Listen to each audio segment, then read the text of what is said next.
ఏంట్రా ఎంతసేపు రాస్తా ఉంటావురా? అరే అది రెడీ చేయాలి స్క్రిప్ట్. ఎంతసేపు రాస్తావు? స్క్రిప్ట్ స్క్రిప్ట్ స్క్రిప్ట్ అని అప్పటి నుండి కూర్చున్నావు. మనకంటూ ఏం లైఫ్ లేదా? ఏ, ఏంటి ఓవర్ చేస్తున్నావు? నువ్వు వెళ్ళు రా, నేను ఫస్ట్ ఇది కంప్లీట్ చేసి వస్తాను. నువ్వు వెళ్ళు. నువ్వు వెళ్ళు కాదు, ఫస్ట్ ఆఫ్ ఆల్ నువ్వు క్లోజ్ చేయి. బా అర్థమైందా? బిల్లి ప్లీజ్ ఇరిటేట్ చేయకరా, పని ఉంది, చాలా కంప్లీట్ చేయాలి. ఒక్క నిమిషం.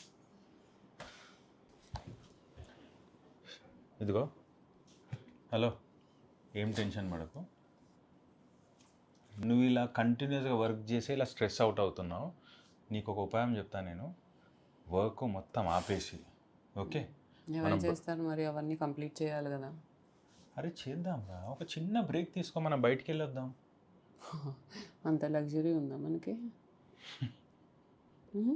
మనం ఇంతకుముందు చేసేవాళ్ళం, ఇప్పుడు మర్చిపోయాం. మనము కోవిడ్కి బిఫోర్ ఇలానే మనం బర్న్అవుట్ స్టేజ్కి వెళ్ళినప్పుడు ఏం చేసేవాళ్ళం నీకు గుర్తుందా? మనం ఒక బ్రేక్ తీసుకొని ఒక చిన్న స్టేకేషన్కి వెళ్ళొచ్చేవాళ్ళం, గుర్తుందా? అలా ఇప్పుడు మనం బయటికి వెళ్ళలేం, కానీ నేను ఒప్పుకుంటాను, కానీ ఒక చిన్న బ్రేక్ తీసుకొని రిఫ్రెష్ అయ్యి వద్దాం.